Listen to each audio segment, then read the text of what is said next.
Hey, welcome to the Elle Russ Show. My name is Elle Russ, and I am a #1 best-selling author and master coach. My intention is to inspire, educate, and motivate you with weekly content featuring amazing guests and solo episodes. Visit my website, elleruss.com, to learn more about me, my courses, free masterclasses, partner discounts, and much more. Enjoy the show. Something everyone wants more of, it seems, is money and success, right?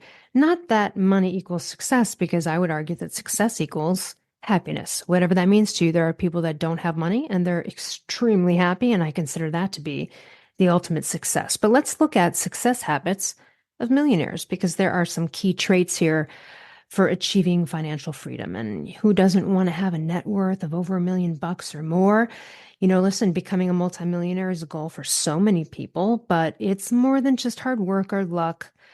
Self-made millionaires have a certain kind of mindset, and you can start to adopt this to increase your chances too of becoming financially independent, wealthy, or whatever it is that you want to do financially. So millionaires often have a clear understanding of what they want to achieve, and they set specific goals.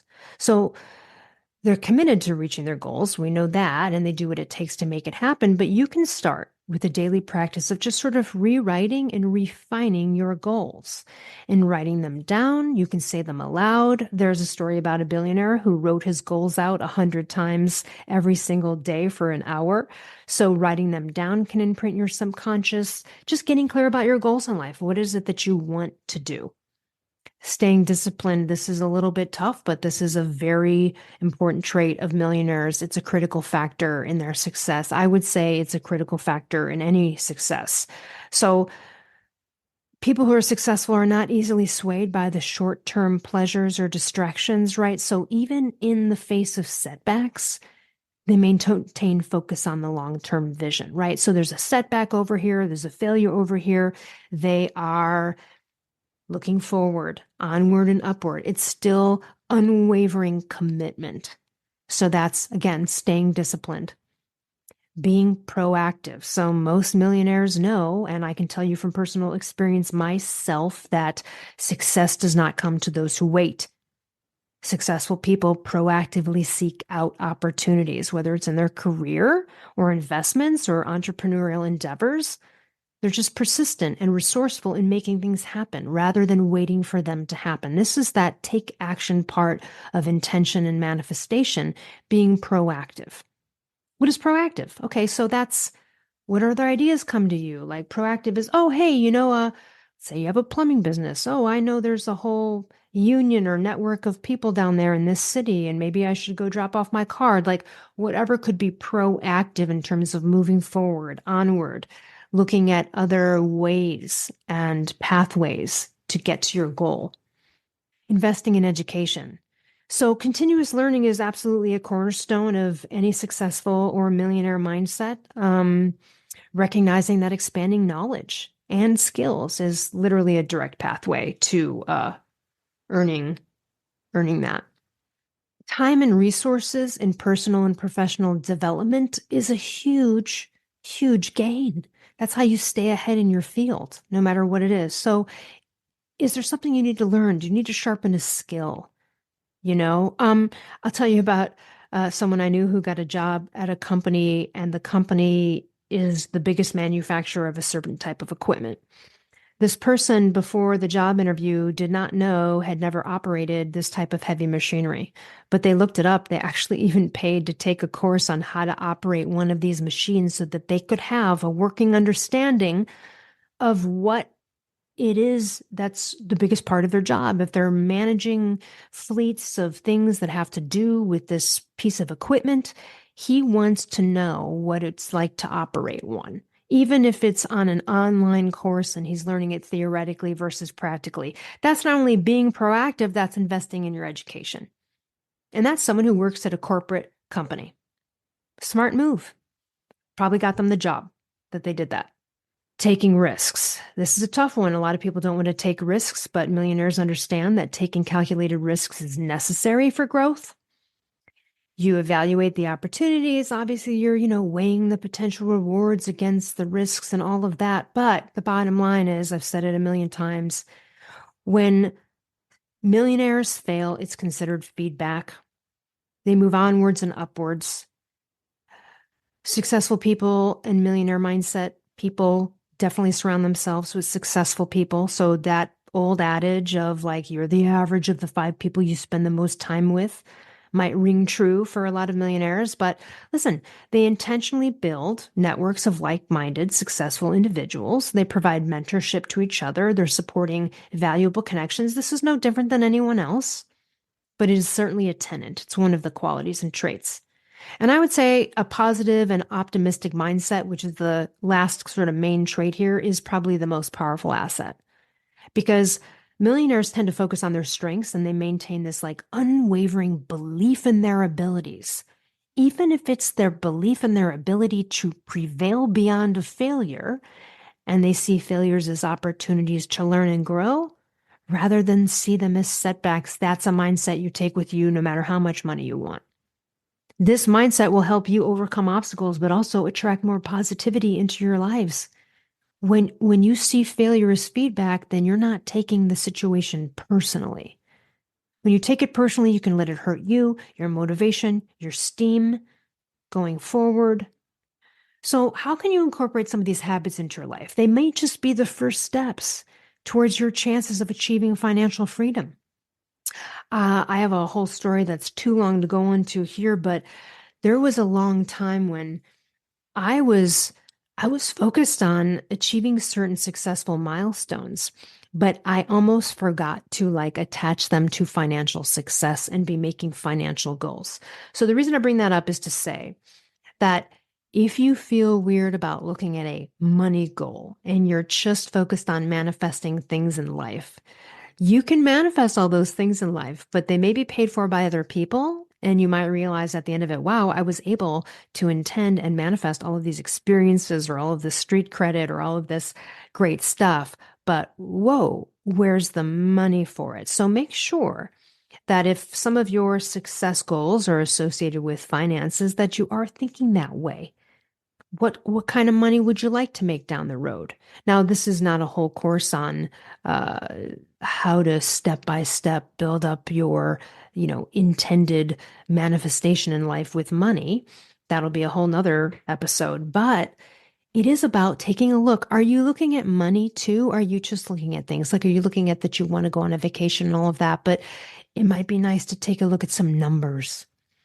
Numbers in your mind as a forward goal is really great. Maybe you're a health coach and you want to help a million people, then maybe helping a million plus people is your ultimate mission statement. But maybe you just want to be able to, pay your health insurance this year by just health coaching. And that's your first goal, right? Whatever you think is attainable for you is usually the best way to start. If you start off by waking up every morning and being like, I'm a millionaire, and you've got nothing and you're living in like someone's garage, it might be hard for you to believe that. It also may not be hard for you to believe that, but it is based on your belief. So I always say, take it a little slow. What's believable to you? And then you build up on that belief because once you achieve that goal, like you're like, okay, I just want to pay for my car insurance this year by coaching. What's car insurance? $2,500 a year max, let's say. 2,500, 3,000. Okay. So that could be a really small goal. Like, I just want enough clients to like cover, you're starting out. I just want to cover my car insurance payment. I just want to make 3,000 a year this year. You might make it before that year's up. And now you're like, ooh, okay. Now my next goal is to not only pay my car insurance every year, but also my mortgage. Okay.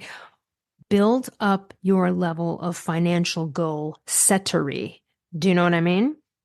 What's believable to you? I set goals before that I thought were believable to me and then achieved them. One was for $207,000 many, many, many, many years ago. And the reason I chose that number is because I thought it was believable for me at the time based on, I was an actor at the time, and I based it on, well, it would be believable to me that I could get like a soap opera gig. And that soap opera gig could pay about 200 grand a year. So, I'll just go with something like that, right? Like a working job in the acting industry. Now, I ended up getting that money through no way of acting. But it's interesting that that was the number. Now, then when I reached it, I was like, oh shit, I should have made that number higher, but maybe not, because that's what was believable for me at the time. So think about your initial financial goal if you're new at this or you don't have a millionaire mindset, to just start with what's believable for me or what do I think is possible? And start there and see what happens and build up your goal setting from there. My goals are much larger than when I started out, but again, it was because I piecemealed them along with what I felt was believable to me. Here's a powerful wealth affirmation. I have used this for over 2 decades, by the way, this affirmation, and it absolutely reflects my reality. And if you want this reality, I suggest you adopt this or some version of it. But this is what I say all the time and what is true in my life. I am so grateful for the financial abundance and freedom to do whatever I want, whenever I want. I'll say that again.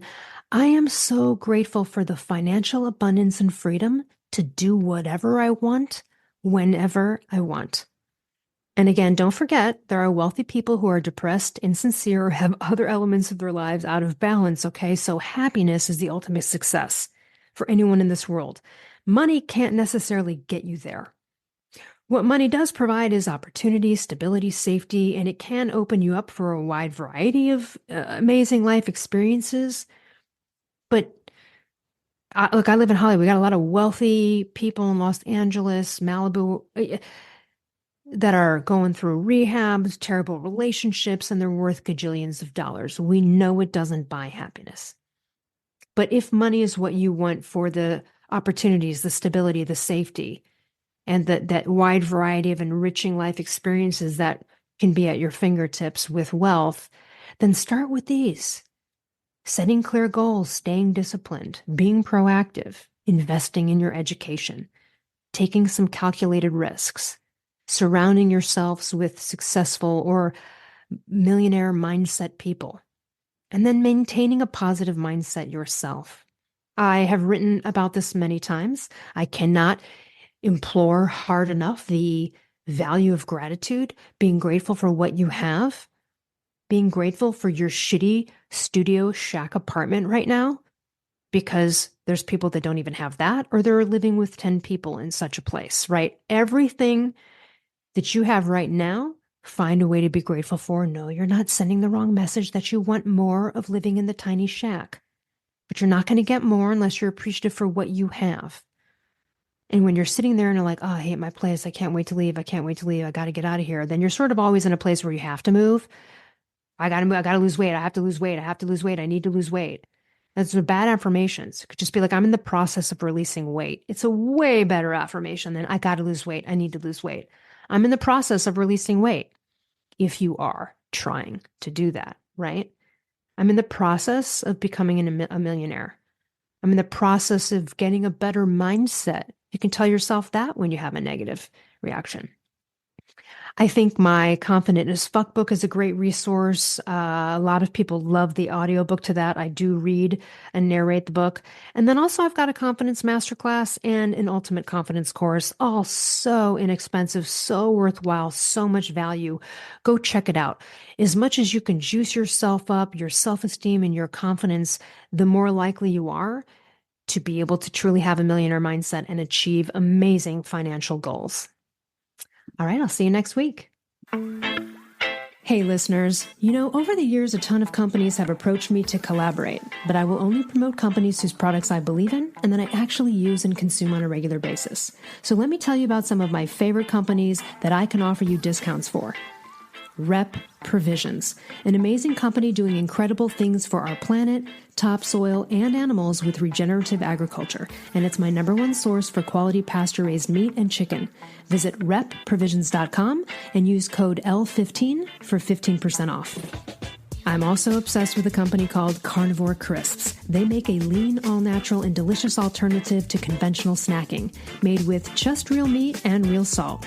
Totally addictive, and my favorite ones are the beef brisket and the ribeye. Visit carnivorecrisps.com and use code PALEO10 for 10% off. I also love and regularly use Paleo Valley products. They make amazing supplements and delicious paleo products. I use the superfood greens powder, grass-fed beef sticks, the organ complex, and their bone broth bars. I love the lemon and apple. I also use their essential C complex and more. Visit paleovalley.com/promos/Elle Russ for 15% off. I also love Primal Kitchen. They make delicious paleo-approved, gluten-free, grain-free, soy-free, and no refined sugar products. And I use them daily, from their collagen powders and sauces and marinades to their avocado and olive oil. So good, so healthy. Visit primalkitchen.com and use code L10 for 10% off. I also love paleo powder and use it almost on everything I cook. They make incredible seasoning blends, and they also have these incredible grain-free coatings that feel just like crispy breadings that you would have had prior to knowing that there's another way. So visit paleopowder.com and use code L15 for 15% off.